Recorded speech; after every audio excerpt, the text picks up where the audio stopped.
Hey everyone, welcome back to another episode of My Solo Chronicles, and I continue my amazing conversation with Coretta Ponder as we discuss the moment you choose you.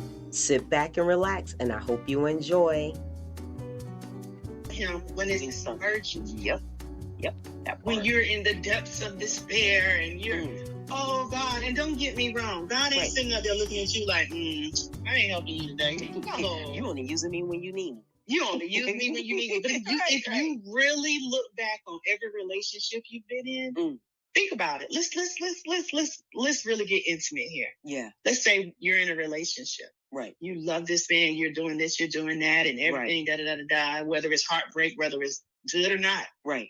God is standing right there. He's omnipresent. He's everywhere. Yeah. And the whole time you crying in bed, can't even get up, take your kid to the park.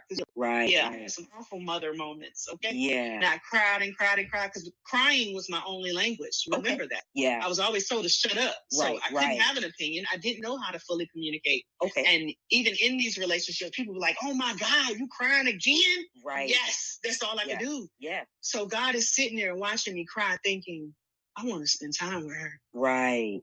She's so beautiful. Right. I'm gonna collect these tears though. Yeah. Because they're important to me. Right. You know, they weren't important to anybody else. They were Right. irritating and annoying and frustrating to others. Right. But to him, they were important. All of me is important. Every last bit of me. Like, that's God. We're cheating. We're literally cheating. We're literally showing God that we can give our time and attention and love to others. Yeah. You know what I'm saying? Yeah. And he's not sitting there mad. He's hurt. Right. He's like, I love you. I just want to love you so that you can love this person even better. Exactly. I want to be a priority. Yeah. So that started weighing on me. And I said, God, you have watched me pray to you. Okay. To me, I got journals, girl. Right. Help me and my ex, all this stuff. Yeah. Oh, yeah, through the relationship, I was praying to God about it. Oh, wow. Right. I'm in bed with the devil. And not calling that young man the devil. Right. But we wrestle not against flesh and blood. Whoever you're open to, you either open to the dark or the light. Yeah. You understand me? That's true. So I'm opening myself to dark as well by even slumming it. You know? Yeah.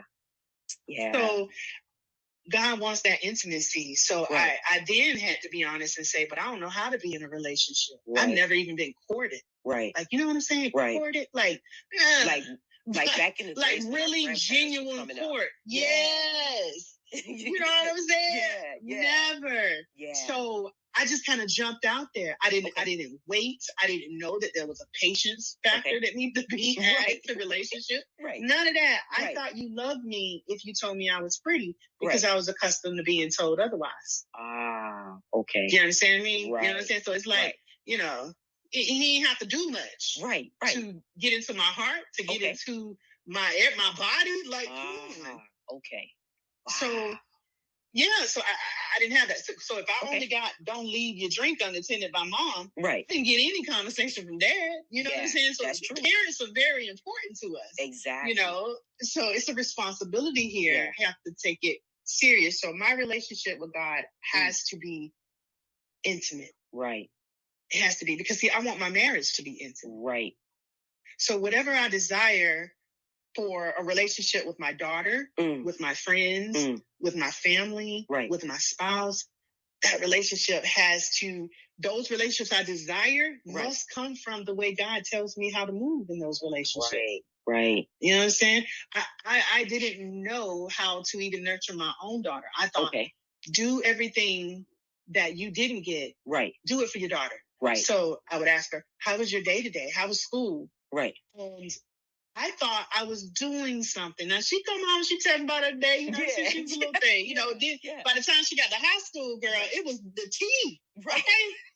So I was looking forward. You was sitting there waiting, like, waiting on the tea. When I tell you, girl, I'm gonna keep it a buck. I roll me a blunt and sit that blunt down, waiting on her. Waiting. Because I know she finna have me laughing my butt off. Right. And she would come home, she would tell me the tea, and I'd be like, what? like, girl, are you serious? She like, yeah, mommy. Yeah. Girl, let me tell you, I'm gonna keep it a buck. I'm gonna keep it real with you. I didn't know how to be a mom. Yeah. So, at this point, we low-key girlfriends. Because, I mean, she's my only companion. Right. Let's keep it real. Right. Hear me. I ain't have nobody at home. Right. But my kid. Right. My so-called friends was at work. Okay. Yeah. You know what I'm saying?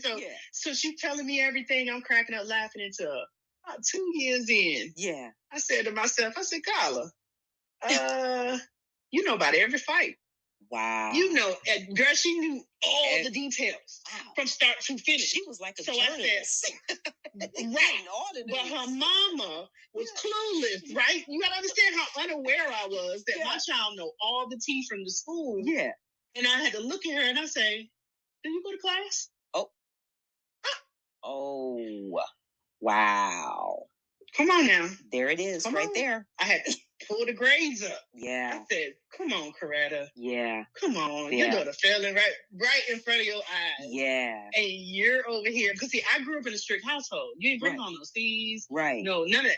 Like, it was just rough. And, when the C came home, because it came home, what I'm saying? I didn't like that class. I'm passing it, but I don't like it. Okay. So I'm going to take this D. You know? So, but as a mother, I didn't sit and do homework with my daughter because when I tried, she dismissed me.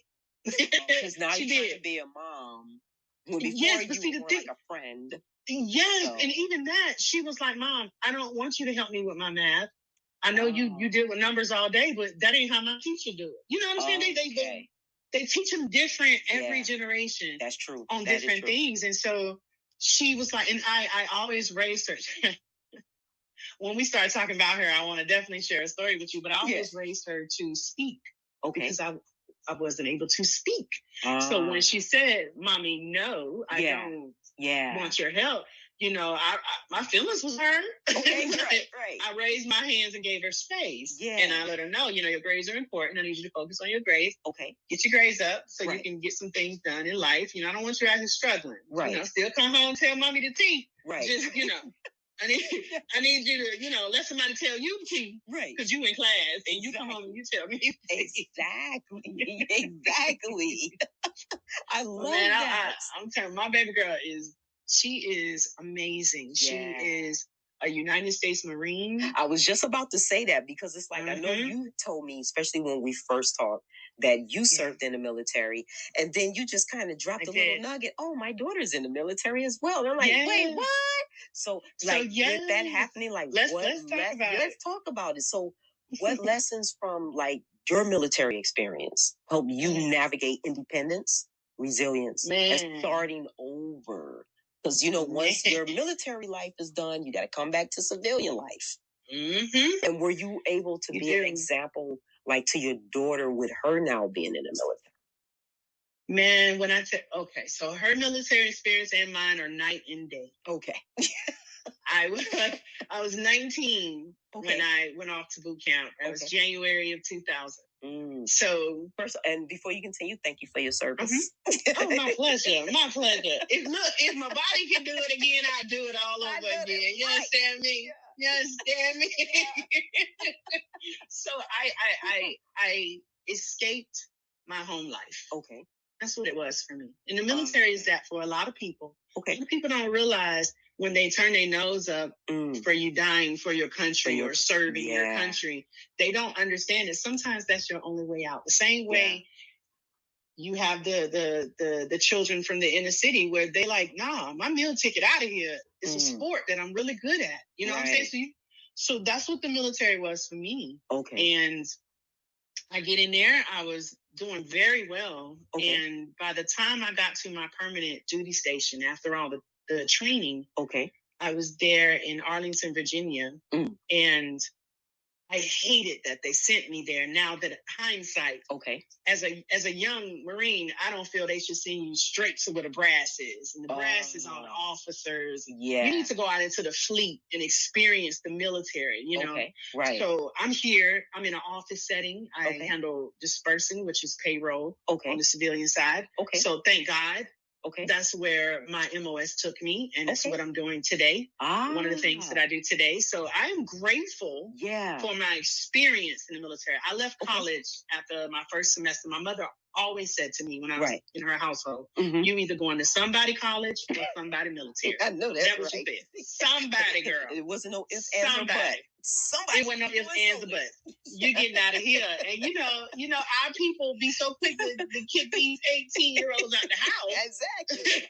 But you ain't taught them nothing. Give them some options. Military. You know what I'm saying? Or college. Which one is it? Girl, she was not playing. Yeah. So I was okay with, I was failing my first semester in college. I was partying too much and I was not disciplined enough to be on my own to do my classwork and go to class. Because my mother made sure I did that. I didn't skip school.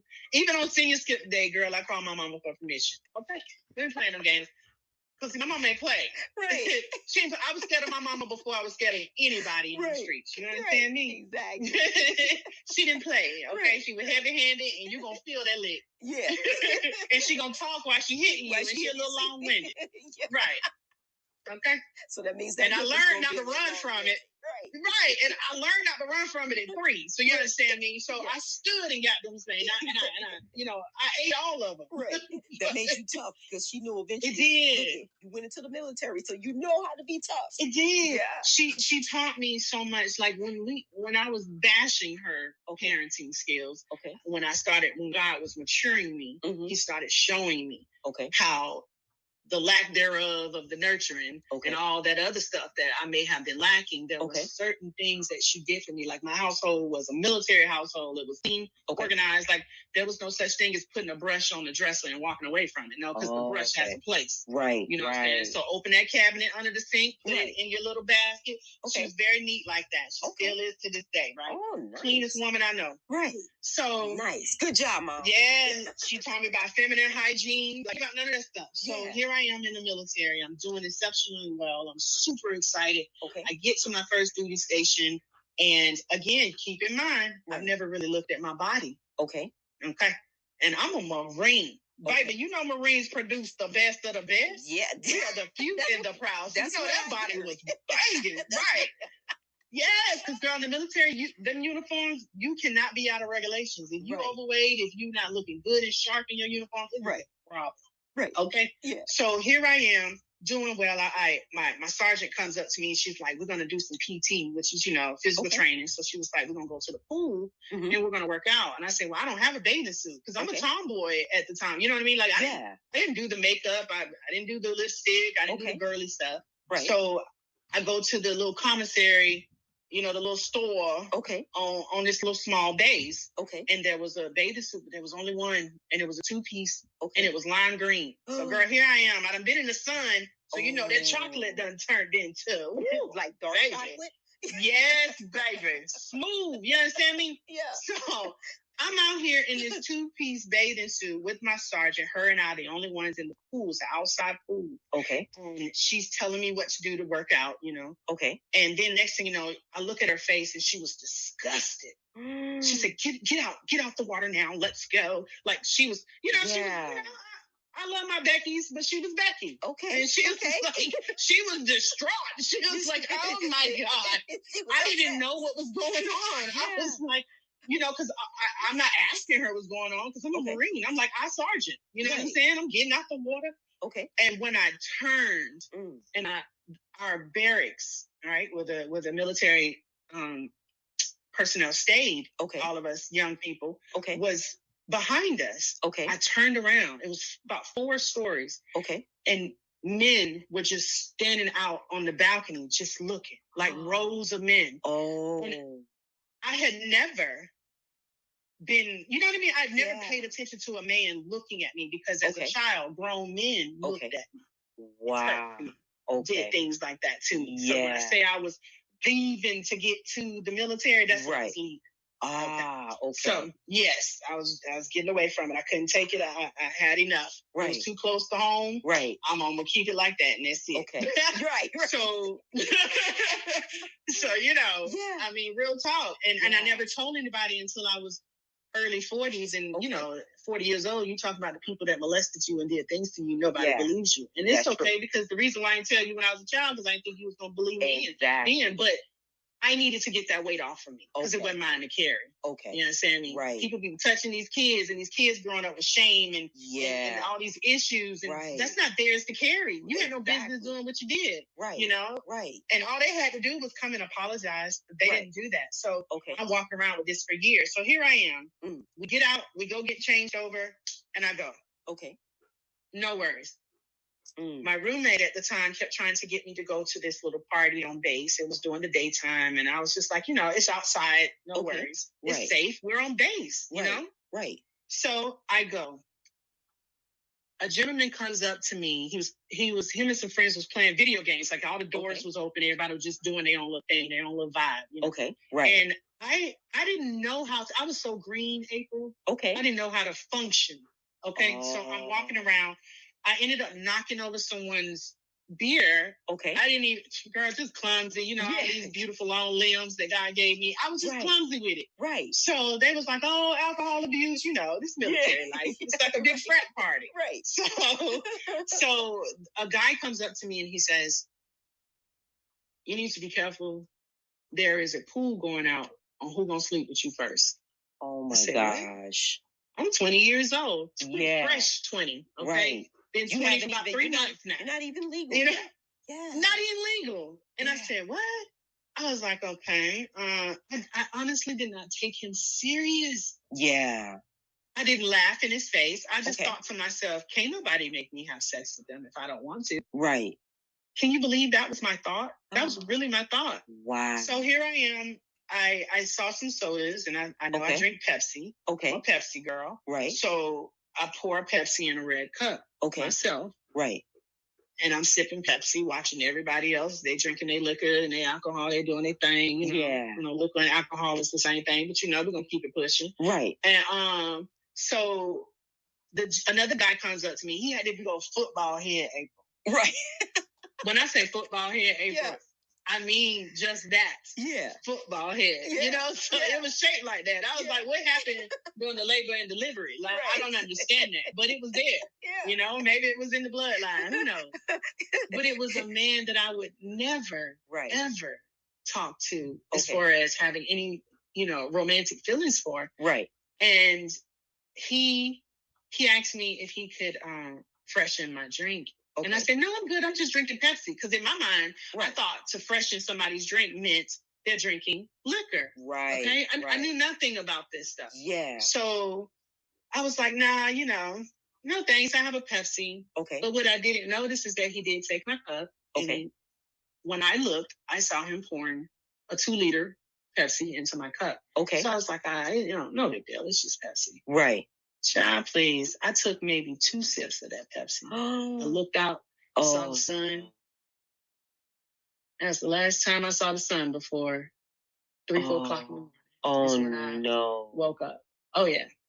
On base. This happened on base. So mind you, check it. Wow. This is where it's going to flip on you. Right. And these are people.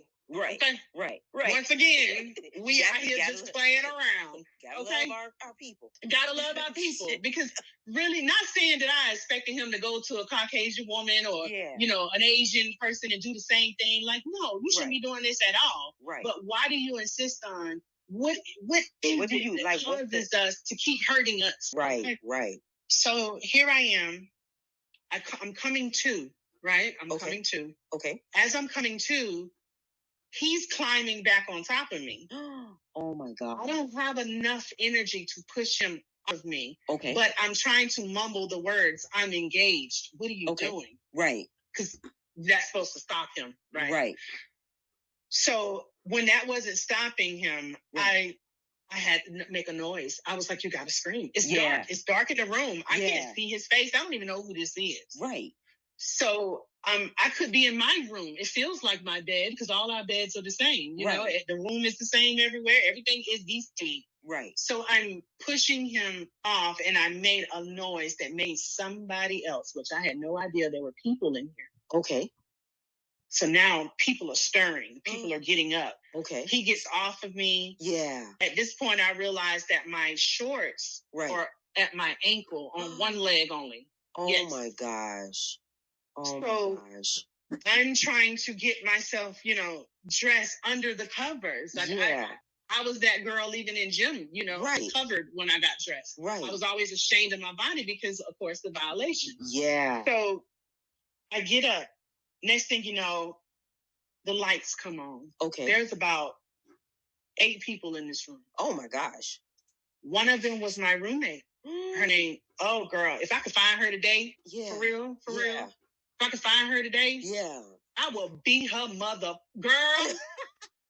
And I will repent later. Yeah. Like, I would really have to do something. Yeah. Because it will be premeditated. Oh, it will be. And it will be reason for why. So, yeah. Yes, because she set me up. And I couldn't understand why with another woman. But child, please, it gets better. Oh, my gosh. I get outside the room. Yeah. I'm shaking. I don't know what to do. I can't scream, yell. Yeah. I can't tell anybody. Okay. I'm staring, and the guy comes out with me. Okay. And I looked at him, and I said, "Did you rape me?" Yeah. I asked this man, "Did he rape me?" Like this man was going to tell me the truth. Girl, right. I was green, baby, green. I said, "Did you rape me?" Yeah. He said, "No, you dreaming. You tripping. Like, seriously. Like, oh. Like I'm crazy. Yeah. Like, nothing happened. What are you talking about?" Yes. So then my roommate comes out. She said, "No, everything's cool. We good. We da-da-da-da." I walked away from them because at this point, I'm not crazy. My clothes are off of me. Something happened. Yeah. So I walk away. I didn't know what to do. I had no friends. I'm far away from home. Okay. Home at the time was Mississippi, even though I'm a Georgia baby. Yep. And so I go into my room, lock myself in there. Okay. Get on my bed and draw my knees up to my chest and hold them. Oh. And I stayed like that for hours. Oh, my God. This happened on a Friday night or a Saturday night. Right. I stayed there until I was found on Monday by my sergeants coming to my room, wondering why I did not report in to work on time. Okay? Because you were just in shock. You couldn't. In shock. In your mind, you can't believe what just happened to me. Because what the thing was, April, I was trying to recap. Yeah. And I had lost more than 8 hours of my life. Yeah. And could not remember what happened. Couldn't tell you how and who. Because the room I was sitting in drinking the Pepsi was not the room I woke up in. Right. So somebody, watch y'all, carry me out of there, out of that room. Exactly. And nobody said nothing. So here we are telling my sergeant that she comes in. They opened the door. Right. They had the barracks manager open the door. Because, girl, I didn't even get up and open the door. Right. What's a knock on the door? Right. I'm in shock. Exactly. They come in. The moment she saw me, she said, "What happened to you?" Yeah. "Somebody has hurt you." That's what she said to me. So she knew instantly something was up. Yes. So she was a sister, She was like, her name was... heck, I don't even want to mess up her name. I don't even remember it at this point. But she said, "Something has happened to you." So now we got the MPs, the military police is there. Okay. They took me down to the military police area where they had me in the room, the same room you see on TV where they interrogate suspects. But with the mirror glass. Yeah. Girl, they was interrogating the hell out of me. Oh my God. You hear me? I was no longer the victim. Yeah. I was not the victim. I was now the problem. Because you mean to tell me you're reporting a rape? Yeah. We don't do that here. Wow. So because I couldn't recall a lot of things, no one believed me, right? So check it. They sent me to medical. Okay. Got my medical exam. The doctor said, yes, there is semen inside of her. Okay. There's no forced entry, but this is what it is. Oh. Right? Mind you, next thing you know, rumor got around that I was in a relationship with that guy. Oh, no. Oh, yeah. This was a group of people that was all a part of this. Right. He didn't do this by himself. Right. I can't tell you what all was done to me in that room. I don't know. I know is my roommate was a lesbian. I'm going to keep it a thou. Right. Okay. Right. Women rape women too. Right. Okay. Right. So I don't know what all and who all did what to me. Yeah. So they didn't dig any deeper. There was no, let me collect some DNA. None of that. Right. Right. Let us start questioning people, see what's going on. Mm-hmm. Yeah. Next thing you know, my behavior, my emotional outbursts got really bad. I became disrespectful. Okay. They treated me like crap. When I say my office treated me, my lieutenant, which was another brother, my lieutenant. Yeah. Girl, please. That man was married with kids and would always be like, if you let me in your room. Oh my gosh. Yeah. Yes, he was horrible. And because I had one thing I felt I had was value, not to sleep with married men. Yeah. That's what I thought. Okay. Right. Now life happened and things have happened, but at that age in my life, I knew better than to lay with a married man. Right. Okay.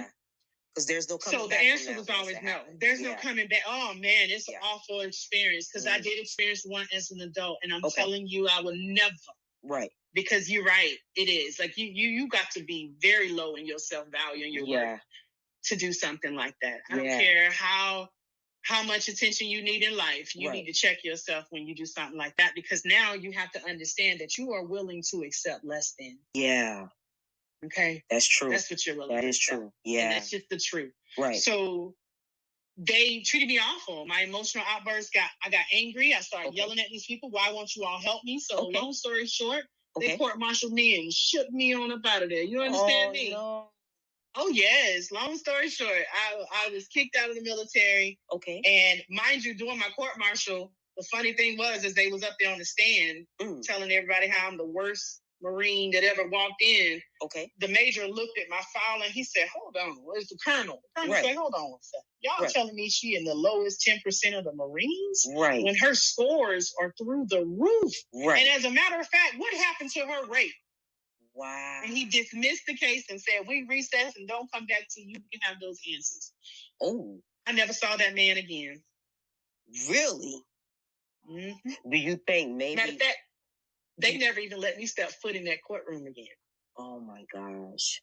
Next thing you know, a couple weeks later, I'm at my desk. Mind you, they took my computer. They used to just have me sitting there. Yeah. And mind you, I was pregnant. I forgot to tell y'all, I got pregnant. Oh. Like maybe 2 months after the rape. Okay. At the time, I was engaged. So he was stationed in California. Okay. I'm in Virginia. They purposely separated us because we got engaged in MOS school. They ain't like that. Yeah. So, that's young military life. You get married real quick. Right, okay? Right. Now, hold on. Don't get married quick when you get in the military. Take my advice. Stop. I don't know what it is about the military. Yes. So he came to visit me, and we ended up spending a weekend together. It was a Labor Day weekend, like a 96, and we spent that time, and I ended up getting pregnant, right? Right. So now that I'm pregnant, they're telling him that the baby belongs to the man that supposedly raped me. Oh yeah. So then now my daughter's father disowns me. Oh yeah. Yes. They wanted to make me miserable. Yeah. And they really was trying to. Ooh, they did. They did. I had my baby while I was in. They treated me like crap. When I tell you, they wouldn't even let me go take a lunch. Oh my gosh. No, you can't eat. They asked me to abort the baby. Oh my gosh. All of that. Yeah. Oh yes. They hated me because I wouldn't abort it. Yeah. But see, what they didn't understand, I already had an abortion as a 16-year-old. Okay. Out of my, control. Yeah. Yeah. I wasn't going to go through that again. Right. You crazy? Exactly. So, I made a decision, and just what we're going to do, we're sticking with it. I was very glad I was pregnant. I was happy. Yeah. Through the roof. Yeah. But they made me pay for that. They kicked me out shortly after I had her. Oh, my gosh. Oh, when I tell you these people, it was awful. Now, back to my daughter. Yeah. When she kept it from me that she was joining the Marines until she couldn't keep it from me any longer. Because now you need me to approve this, not necessarily approve it, because at a certain age she can roll out. But now with her, she wanted me to know, keeping it secret in the very beginning. Do you think she did that because she knew of your experience that you had? Nah. Let me tell you about my daughter. My daughter is she a G. She a real G. You understand me? So I had to go travel to New York to train for a payroll position that I had. So I'm in New York. Okay. I have someone with her, Okay. And I get an email. Okay. Get about 2 emails. I'm like, what? she was offered scholarships running track. Oh, I ran track in high school.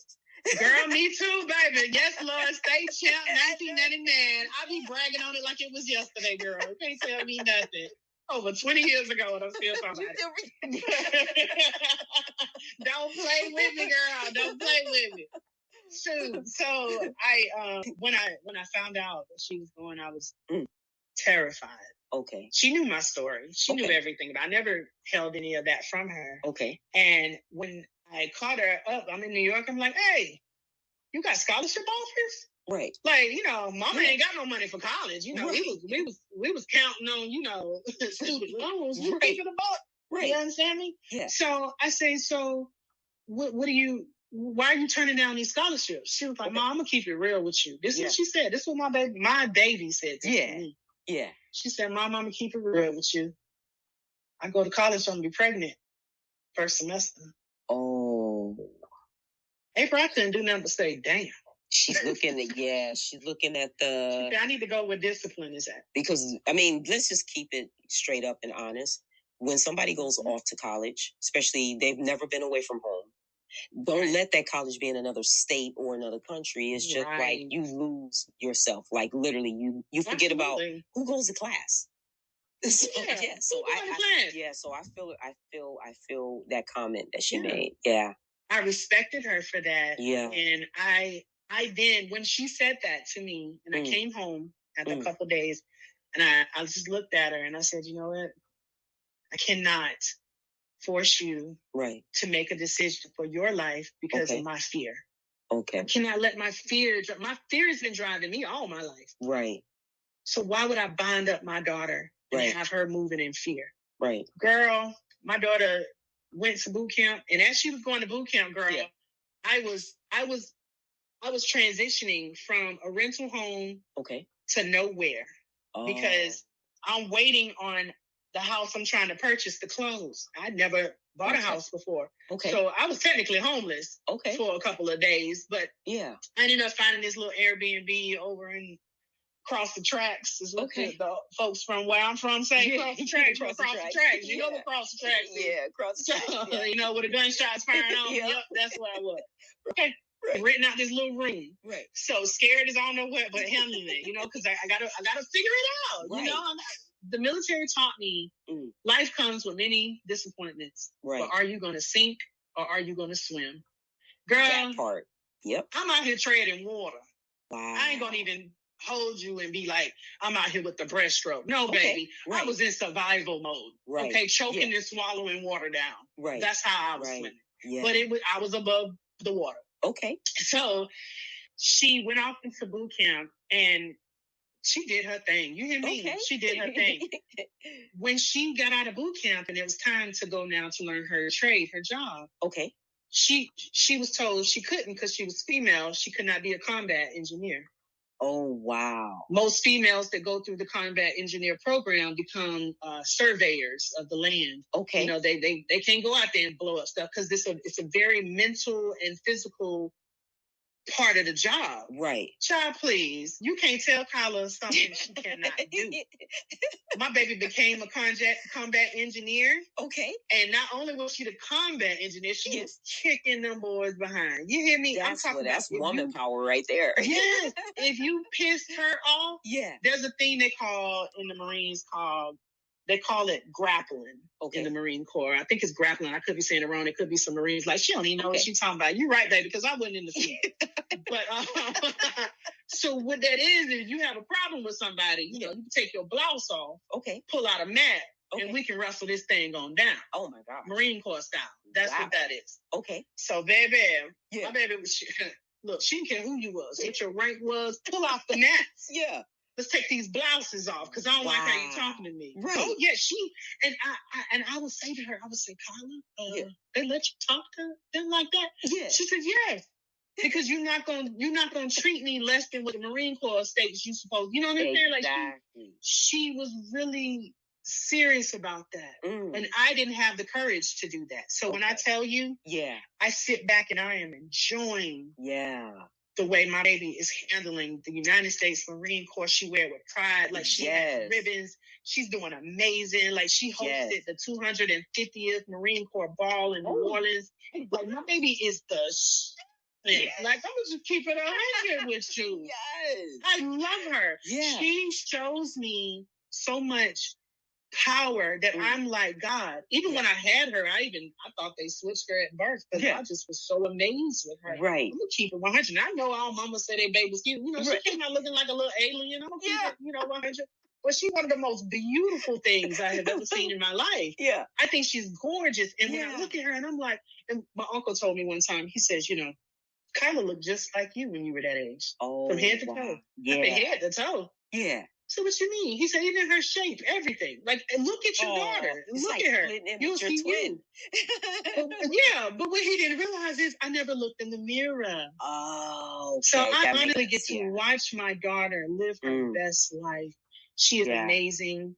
I watched her come into her relationship with God. Okay. I didn't raise her all in the word and all that. Now, when she was a little girl, when she got in trouble, I would be like, okay, she said, obedience is better than sacrifice. Now, now go sit down so you get this belt. You sacrifice. That nice push you gonna sit on. Okay? Like, come on. Like, girl, if I ever had to spank her, if I ever had to spank my baby, I would go in my room. And I would cry. Wow. So, it broke my heart to have to spank her. But she didn't get them that often. But if she had to get them, I'm sorry. I know there's a lot of views. No, I'm not sorry. I know there's a lot of views, but you ain't got to worry about my daughter cursing out your grandma. At the bus stop or in the grocery store, or acting a fool in Walmart. You know what I'm saying? All because she got a little spankings every now and again. It's a level of respect. So this is one thing I want to share with you about her and why she has a voice to this day. Okay. She came home from school one day. I want to say she was maybe 12. Okay. She came home from school. She was crying so bad. Okay. And she reminded me of myself when I used to cry and couldn't talk. People would ask me what's wrong, and I would, like, that's literally how I sounded. Okay, no lie. Couldn't even form a word. Okay. So she was doing that, standing in my room, and she, you know how little kids scratch under their arms when they get nervous. Yeah. All this is going on in her body, and she's trying to talk to me and tell me something, but nothing is making sense. Okay. So I stopped her. Right. I said, hold on. I said, I'm going to say this to you. I said, I want you to tell me exactly how you feel.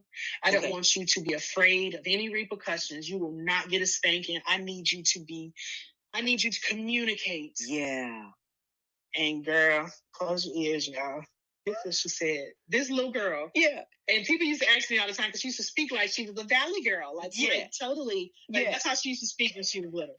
Right. And people used to be like, where did you get this valley girl from? I was like, I don't know. I don't know, because I'm from the country. I'm from the backwoods, baby. You know what I'm saying? Yes, like, she had that in her. That was the environment she was exposed to, because, of course, I'm in the Marines, and I'm out here, and I'm all walks of life, different kind of people. So she stood there. She had both fists balled up like this little valley girl, okay? And she put them up in the air, and then when she put them down, like, like a beginning of a drag race. Okay. When them two fists dropped, my baby said, I'm so fucking pissed. Oh my God. That's what she said out her mouth. Wow. My eyes got so big. Yeah. And immediately I can hear, and see, people think you got to be so holy, speak so elegantly for God to speak to you. Right. The moment that happened, I heard God say, do not judge her for what she just said. Yep. So my eyes went back to normal, and I got big, beautiful eyes. So when they stretch, girl, they you understand me? You are. They big. Okay? You know I'm surprised. So, girl, after that, she told me everything that happened that day in school that had upset her. Okay.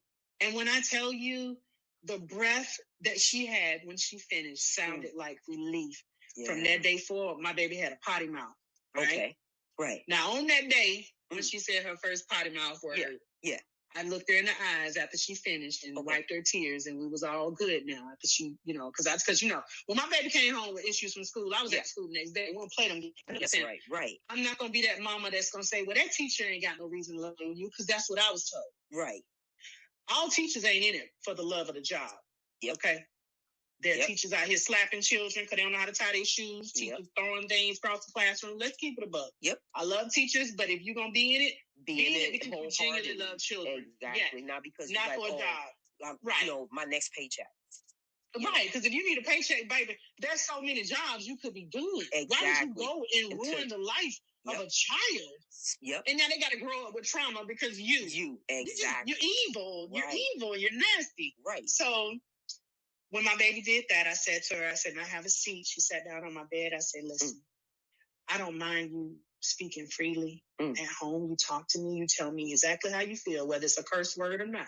I said, but I want you to always show respect. So what I mean by that is I'm allowing you to speak freely. Okay.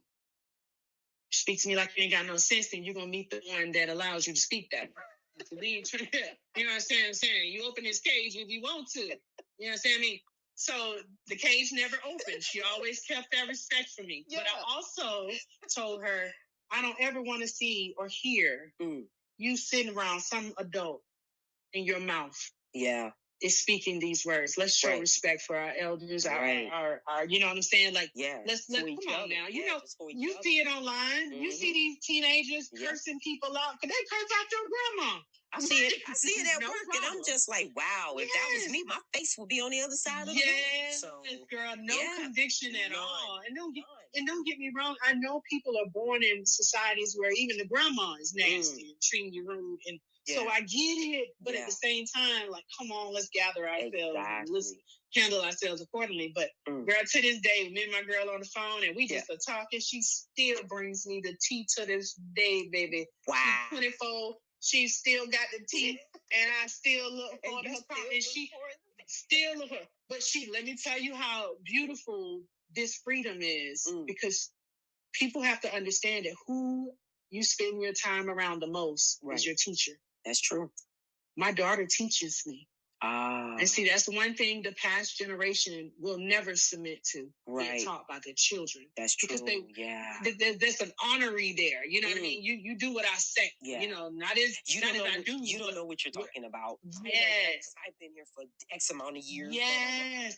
Yeah. Girl, please. I don't care if you've been here. Girl, I'm 45. Yeah. Still single because I still do not trust the choices with picking a mate. Come on now. I'm serious. You still because girl, at this point in my life, I'm gonna knock somebody smooth out. They do me wrong. Yeah, you know what? The old me wouldn't. Yeah. Yes. But the new you will. Yeah, exactly. I'm not tolerating this. Thanks for listening. I hope you enjoyed this episode as much as I enjoyed this episode with Coretta. Tune in to the final part of this series as we wrap things up. As always, my moonbeams, have a great rest of the day, and I will talk to you later. Bye.